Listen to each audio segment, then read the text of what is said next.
privacy is a huge problem, but that's not the only problem with the irresponsible use of this sort of technology, right? I mean, there's also bias, there's accuracy problems, there's the fact that it might not be explainable by itself, at least a certain portion of it. Could you shed some light on that? So, okay, let me go back to what happened with this whole process of Aadhaar voter ID linking in Telangana itself. Sure, sir. I think the Office of Chief Electoral Officer of Telangana and AP, back then it was a combined office, deleted around 40 lakh voters from Telangana's voter rolls back in 2015, part of this exercise of cleaning up or deduplicating voter lists, right? Okay. That's a very vast amount. 40 lakhs out of 2.8 crores. So from 2.8 crores of voting population in Telangana, it came down to 2.5 crores. They deleted 40 lakhs, added 10 lakh new voters. So it was essentially a net of 2.5 crores, right? So that's a very huge number. That's around 10% of the voting population just vanished. Nobody knew this was because of Aadhaar and voter ID linkages. Okay, the political parties have been protesting about it in the state for at least 3 years, from 2015 till 2018. Right, like they have approached courts. They have been telling the court that, look, there are large-scale voter deletions. This is illegal. Notices were not sent to people. If you have to delete anyone from a voter list, you would have to follow the procedures laid out in the Representation of People's Act. You will have to give them a notice of a week. You have to go to their house, paste those notices. And there's a bunch of these procedures. Essentially, none of them were followed. So all of this was done under the assumption in Telangana that, like, look, we couldn't find these 40 lakh people's Aadhaar numbers. So either they don't exist, or they're dead, or they're duplicates, was the assumption.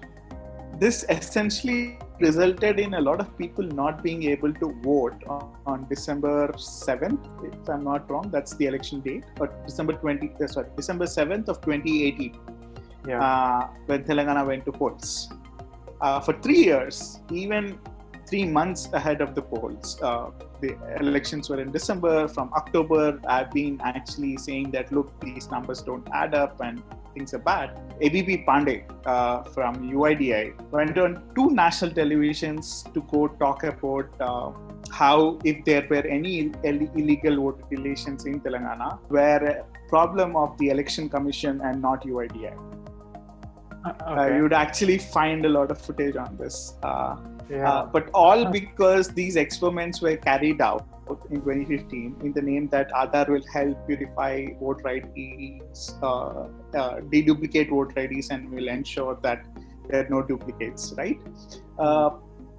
Whatever Mr. Pandey might say, the blame is definitely on the Election Commission. But equally on the UIDAI, which has been promoting Aadhaar as a panacea, saying that it is going to solve all of your problems. When it took away the right to vote, essentially people who couldn't vote on the election date lost all of their voice. Forget privacy, right? Forget other rights. Essentially, by taking away your most important right to vote, they took away your voice.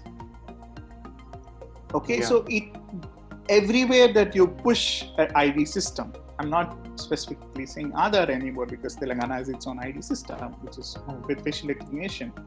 Anywhere and everywhere you push an ID system based on any form of technology, it's going to create exclusion.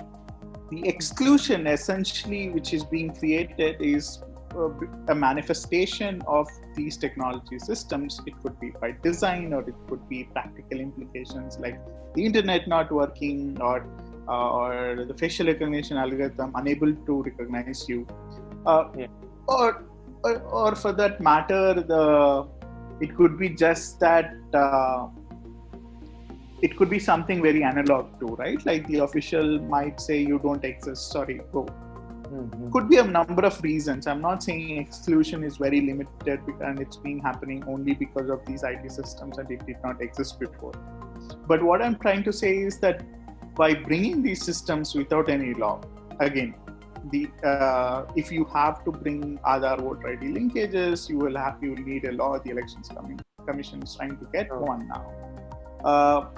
But without understanding these systems, without understanding the democratic nature of these other systems, when you push an ID system elsewhere, it creates havoc, it disrupts. In the name of deduplication, all you're trying to do is disrupt. And that is a problematic even with facial recognition, because it's a new system. You don't know if it's going to work. In case of Telangana, the pilot test that happened with facial recognition, apparently the State Election Commission had an accuracy of 60% of identifying people using the facial recognition system. That's very low, right? Yeah. Exactly. You can even take it to 97%, 98%, or maybe 90%.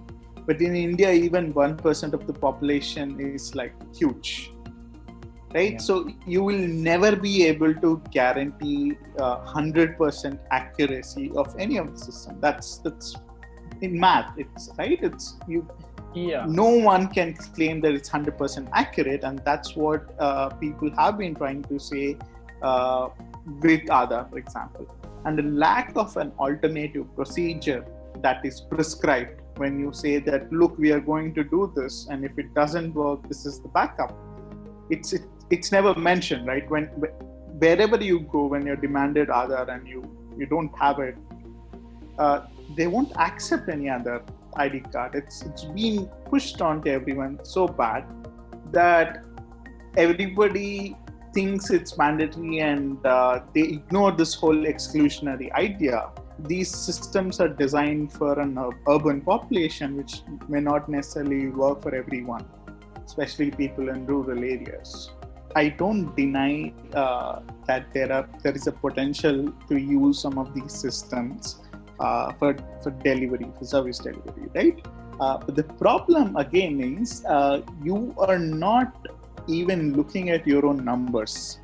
And when we have errors in DBT, when you're trying to send a direct benefit transfer, there are multiple reports of errors because of banks, errors because of NPCI errors, because at RBI errors, at UIDI errors, at ministry, because of the number of agencies that are involved.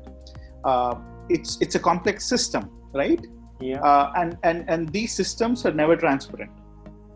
Like if a facial recognition system can't recognize you and you're losing your ability to perform some action, you are losing your rights at some level. So the only way then is to ensure that these systems are designed fair,